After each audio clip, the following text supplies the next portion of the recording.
এই ঢাকাই পরোটাটা দেখতে অনেকটা লোভনীয় হয়, খেতেও ভীষণ টেস্টি হয়, কিন্তু আমরা সাহস করে বানাতে পারি না।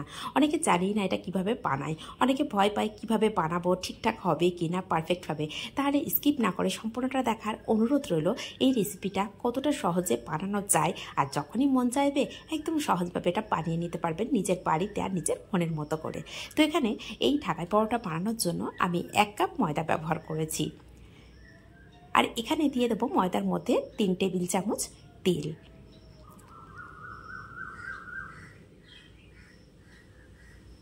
এখন দিয়ে দেবো সামান্য পরিমাণে লবণ।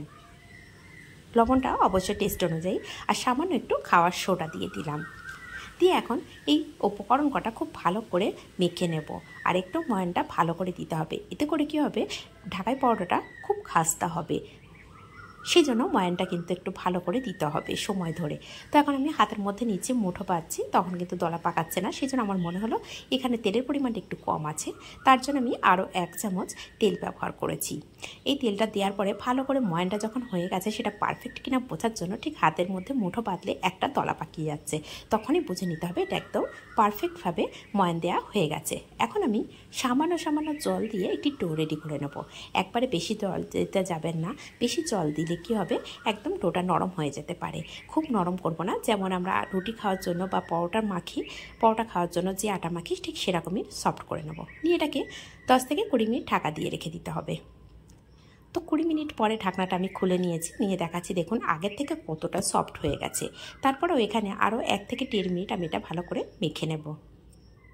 যত ভালো করে মাখা হবে ততই ক্রিস্পি ভাবটা আসবে। তো এটা মাখা হয়ে গেছে, এখন আমি এটা থেকে লেচি কেটে নেব ছোট ছোট করে। আর লেচিটা অবশ্যই নিজেদের পছন্দ অনুযায়ী, যদি কেউ পরোটাটা একটু বেশি বড় করতে চান সেক্ষেত্রে লেচিটা একটু বড় করতে হবে, আর যদি ঢাকাই পরোটাটা একটু ছোট করতে চান সেক্ষেত্রে লেচিটা একটু ছোট করে নিতে পারেন বা মিডিয়াম করে নিতে পারেন। তো এখানে আমি মিডিয়াম সাইজের লেচি কেটেছি, আমার এখানে 5টা লেচি হয়েছে। তো লিচিগুলোকে এইভাবে একটু হাত দিয়ে গোল গোল করে একটা প্লেটের মধ্যে তুলে নেব। নিয়ে এখান থেকে একটা লেচি নিয়ে আমি বেলে নেব। আর এখানে যেহেতু তেলের পরিমাণটা দেওয়া আছে, বেলার সময় তেল বা ময়দা প্রয়োজন নাও হতে পারে, তো আমার মতে সামান্য একটু ময়দা বা তেল দিয়ে বেলে নেওয়াটাই ভালো। এতে করে ফোল্ড হবে না, যদি ফোল্ড হয়ে যায় পরোটাটা কিন্তু ভালো করে ফুলতে চায় না। সেই জন্য পরোটাটা খুব ভালো করে বেলার সময় একটু খেয়াল করতে হবে যাতে করে কোনো জায়গায় ফোল্ড না হয়ে যায়, এতে করে পরোটাটা খুব ভালো করে ফুলে যাবে। আর এই লেচিটা নিয়ে আমি কত বড় একটা রুটি তৈরি করে নিচ্ছি, চেষ্টা করতে হবে যতটা পাতলা করে বেলে নেওয়া যায়। ঠিক এইভাবে আমি কিন্তু খুব পাতলা করে সমস্ত সাইডটা ভালো করে বেলে নিচ্ছি। এখন এর মধ্যে বড় চামচের 1 চামচ তেল দিয়ে দিয়েছি, দিয়ে ভালো করে তেলটা সমস্ত রুটির মধ্যে ভালো করে মাখিয়ে দিয়েছি। এর মধ্যে দিয়ে দেব পরিমাণ মতো ময়দা। এই ময়দাটা দিয়ে আবারও ভালো করে তেলের উপরে মাখিয়ে দেব, এতে করে প্রত্যেকটা লেয়ার খুব ভালোভাবে বোঝা যাবে। এখন আমি মাঝখান দিয়ে একটু কেটে নিলাম ছুরির সাহায্যে, নিয়ে এইভাবে ফোল্ড করে নিচ্ছি। আর ফোল্ড করাটা একদমই সহজ, খুব সহজভাবেই ফোল্ডটা করা যায়। দেখুন কত সহজে এই রেসিপিটা বানানো যায়, সেজন্য একবার হলেও বাড়িতে এইভাবে বানিয়ে দেখতে পারেন।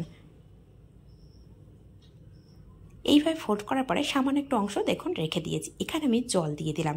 এই জল দিয়ে দিলে কি হবে, এর যে এই শেষের যে লেয়ারটা অনেক সময় খুলে যেতে পারে, যেহেতু তেল দেওয়া ছিল, সেই জল দিয়ে দিলে এই লেয়ারটা কিন্তু একদমই খুলে যাবে না। এখন উপরের দিকটা আমি এইভাবে হাত দিয়ে একটু বন্ধ করে দিলাম, দিয়ে পিছনের সাইডটা যেটা কোন টাইপের হয়েছিল সেটাকে কেটে বাদ দিয়ে দিয়েছি। দিয়ে সেই সাইডটায় তেল দিয়ে দিলাম, দিয়ে এইভাবে আমি একটা রেখে দিলাম। আরও একটা আমি ঠিক একইভাবে বেলে দেখিয়ে দিচ্ছি। দেখুন আবারও খুব সামান্য ময়দা আমি ছিটিয়ে দিয়ে কিন্তু বেলে নিচ্ছি। এমনিও বেলা যাবে, কিন্তু ফোল্ড হয়ে যাওয়ার সম্ভাবনা থাকে, সেই জন্য সামান্য ময়দা দিয়ে বেলে নিচ্ছি। একইভাবে তেল দিয়ে দিলাম, তেলের উপরে ময়দা দিয়ে দিলাম, দিয়ে ভালো করে ময়দাটাকে মাখিয়ে নিয়ে এখন ফোল্ড করে নেব। এইভাবে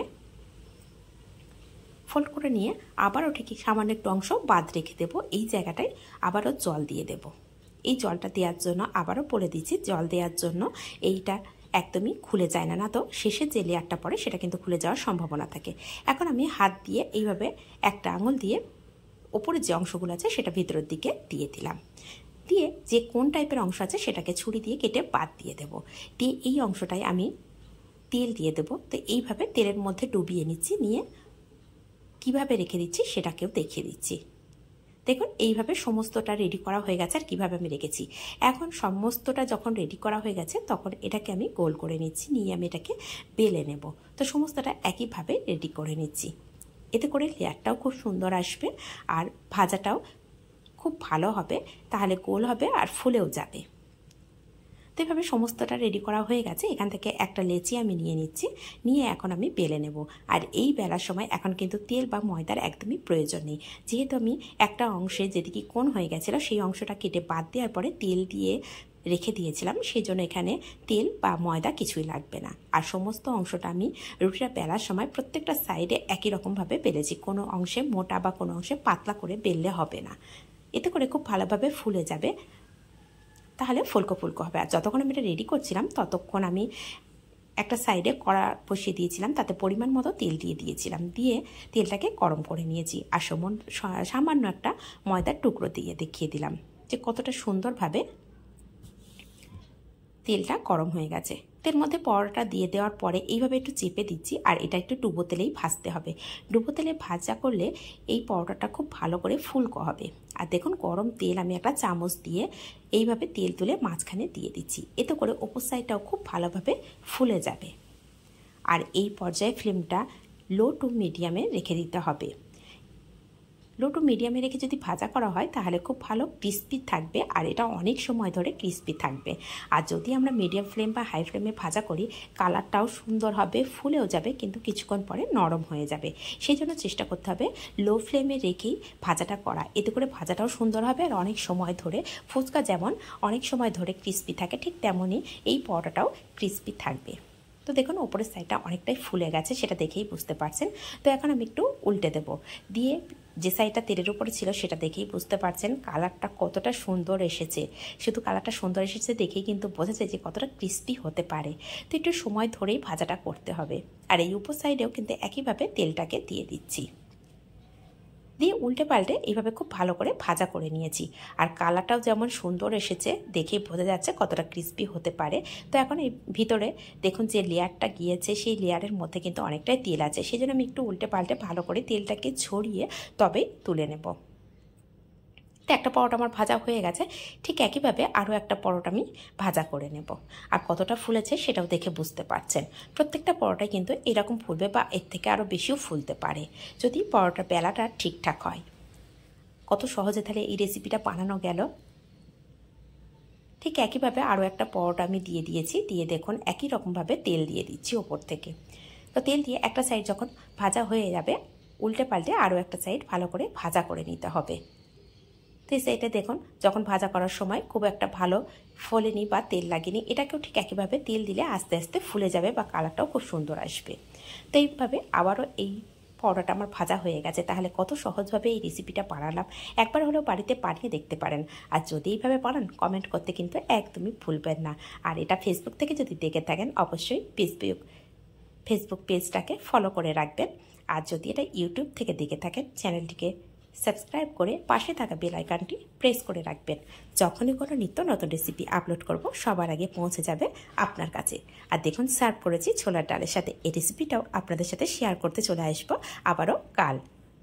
তো পরোটাটা কতটা সুন্দর হয়েছে আমি এখন ভেঙে দেখাতে পারছি না, প্রচুর গরম আছে। আর গরম অবস্থায় কতটা ক্রিস্পি হয়েছে সেটা কিন্তু বোঝা যায় না। এটা যত ঠান্ডা হয়ে যাবে তখনই কতটা ক্রিস্পি হয়েছে ভালো বোঝা যাবে। আর কালারটা দেখে তো যথেষ্টই বুঝতে পারছেন যে কতটা ক্রিস্পি হতে পারে। তারপরেও আমি একটা ভেঙে আপনাদের অবশ্যই দেখিয়ে দেবো এই গরম অবস্থায় প্রত্যেকটা লেয়ার কত সুন্দর বোঝা যাচ্ছে আর কতটা ভালো ফুলেছে। আর এখানে হাত দিচ্ছি, দেখেই বুঝতে পারছেন কতটা ক্রিস্পি হয়েছে। আর হাত দেওয়ার পরে এটা দেখুন সামান্য একটু ঠান্ডা হয়ে গেছে, সেই জন্য হাত থেকে ভেঙেই যাচ্ছে। তাহলে বুঝতে পারছেন তো কতটা ক্রিস্পি হয়েছে। তো এখানে আমি ভেঙেও দেখিয়ে দিচ্ছি, এটা এখন গরম আছে বলেই এইরকম লাগছে, ঠান্ডা হয়ে গেলে আরও ক্রিস্পি